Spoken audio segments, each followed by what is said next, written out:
You're listening to AI Signals, Daily Dose. Someone spent $100 million making a movie. They had the stars, the stunts, the visual effects team, the whole thing.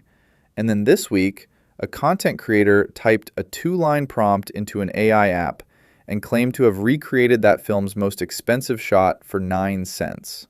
9 cents. And that was just the beginning of what happened when ByteDance launched Seedance 2.0. By the end of this episode, you'll understand why this launch is either the most impressive thing in AI video right now or the most reckless, depending on where you're standing. This is your daily dose for February 18th, 2026. Today we're going deep on Seedance 2.0, ByteDance's new AI video generator that has Hollywood reaching for its lawyers, X lighting up with viral demos, and the entire AI video industry reassessing where it stands. We'll cover what the model actually does, why the entertainment industry declared war on it within 72 hours of launch, and what this moment tells us about the bigger picture. Let's get into it. Now, before we get to the legal fireworks, let me tell you what Seedance 2.0 actually is, because the technology here is genuinely interesting, and the controversy makes more sense once you understand the capability behind it. ByteDance officially launched Seedance 2.0 on February 12th. Within 72 hours, it was the most talked about AI tool on the internet. Hashtags about it on Weibo crossed tens of millions of views. A clip of Brad Pitt and Tom Cruise apparently fist-fighting on a rooftop, one taunting the other about Jeffrey Epstein, racked up 3.2 million views on X. It was generated, according to the person who shared it, from a 2-line text prompt. That was the moment most people realized this was something different. Here is what makes the model technically compelling. Seedance 2.0 is built around what ByteDance calls a unified multimodal architecture. That means it takes 4 types of input at the same time: text prompts, reference images, video clips, and audio files. You're not just describing a scene and hoping for the best. You can feed it a photo, a sample of movement you want replicated, a piece of music you want synced to the action, and a written description of what should happen, all at once. And here's the part that genuinely surprised people who got early access. The model generates audio and visuals together, not as separate steps stitched together afterward. Most AI video tools today create the picture first and add sound as a second pass. Seedance 2.0 plans them as one unified experience from the start. Footsteps land when feet hit the ground. Dialogue gets automatically lip-synced across multiple languages. Background music shifts when the scene's mood shifts. The other big advance is what ByteDance calls multi-lens storytelling.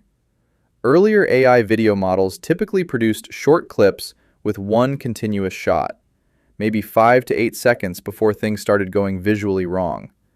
Seedance 2.0 can plan its own shot transitions, keep characters visually consistent across cuts, and maintain coherent lighting from one camera angle to the next. It pushes that window of coherent video generation to approximately 20 seconds. That doesn't sound dramatic until you try to get any other AI video model to do it. Physics realism also improved significantly. Anyone who has spent time trying to get AI video to look real knows that things like fabric draping, fluid movement, and human hands are notorious failure points. ByteDance says the model uses what they're calling physics-aware training objectives, essentially penalizing the model during training whenever it produces physically implausible motion. Early demos suggest it works. Gravity behaves like gravity. Cloth moves like cloth. Not perfect, but a real step forward. And generation is fast. A 15-second clip at 720p typically takes under 4 minutes, roughly 30% faster than Seedance 1.0. Now, here's where things get genuinely uncomfortable. The same capabilities that make Seedance 2.0 technically impressive are exactly what triggered one of the most serious corporate legal fights we've seen in AI so far. Let me describe what users were generating within hours of the model going live. The Brad Pitt and Tom Cruise fistfight. A content creator's side-by-side demo of what they claimed was a 9-cent recreation of the most expensive shot from the 2025 film F1. Videos featuring Spider-Man, Darth Vader, Baby Yoda, Characters from Pixar and Marvel, rendered in cinematic quality, with no apparent restriction, from a short text prompt. Charles Rivkin, chairman and CEO of the Motion Picture Association, accused Seedance 2.0 of engaging in, and I'm quoting here, unauthorized use of U.S. copyrighted works on a massive scale. He said, ByteDance was disregarding well-established copyright law that protects the rights of creators and underpins millions of American jobs. Disney's cease-and-desist letter, addressed directly to ByteDance's global general counsel, accused the company of pre-packaging Seedance with what it called a pirated library of Disney's copyrighted characters, treating Disney's intellectual property as if it were free public domain clip art. Their outside attorney called it a virtual smash and grab of Disney's intellectual property. Paramount followed with its own cease and desist, listing properties including South Park, SpongeBob SquarePants, Star Trek, Teenage Mutant Ninja Turtles, The Godfather, and Avatar: The Last Airbender. SAG-AFTRA, the Actors Union, and the Human Artistry Campaign called the launch an attack on every creator around the world. And then there was this moment that crystallized the fear. Rhett Reese, who co-wrote Deadpool, posted on X, and I'm quoting, "I hate to say it, it's likely over for us." He clarified later that he was terrified about AI's encroachment into creative work. He wrote, "I was blown away by the Pitt versus Cruz video because it is so professional. That's exactly why I'm scared." Now, to understand why this moment feels different from previous AI copyright disputes, you need to understand what changed. Earlier battles were about training data, about whether AI companies scraped artists' work without permission to build their models.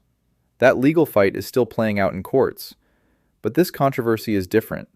This is about real-time, on-demand generation of recognizable, copyrighted characters and likenesses in high quality for essentially no cost, accessible to anyone with a text box. ByteDance responded on February 16th. The company said it respects intellectual property rights and would strengthen current safeguards to prevent unauthorized use of intellectual property and likeness. They also suspended a feature that had been allowing users to generate someone's voice from a single uploaded photo, after a blogger in China raised consent concerns. But here is the tension that nobody has fully resolved. Disney has signed a licensing deal with OpenAI. That deal allows OpenAI's Sora to legally generate Disney characters. ByteDance has no such agreement, and the legal and commercial landscape is shaping up to look a lot like what happened in music streaming. A chaotic period of infringement claims, followed eventually by licensing frameworks. The companies that move fast enough to lock in those deals will have a decisive advantage. So where does this all land? Let me zoom out. The AI video space right now has 4 serious players competing for the top position. Sora 2 from OpenAI, Veo 3.1 from Google DeepMind, Kling 3 from Kuaishou, and now Seedance 2.0 from ByteDance.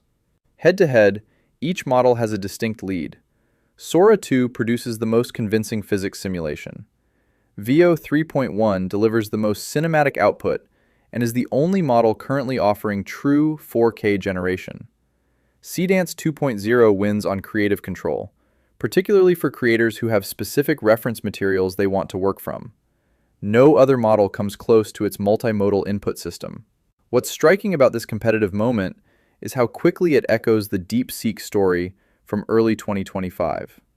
A Chinese AI model launches with capabilities that match or exceed Western counterparts, often at a fraction of the cost, and the reaction in the US is a mixture of genuine alarm and a scramble to understand how it got there so fast. Chinese state media has already made that comparison explicitly. The difference with AI video is that the creative industries have a much more immediate, visceral stake in the outcome. When a coding assistant gets better, the disruption is real but abstract. When an AI model can reportedly recreate a $100 million movie shot for 9 cents, the people whose livelihoods depend on that shot being expensive feel it in their bones. And that 9-cent figure is worth sitting with. Because AI video tools don't just threaten big studio productions, they flatten the cost of commercial and e-commerce video creation, corporate product demos, social media ads, brand assets.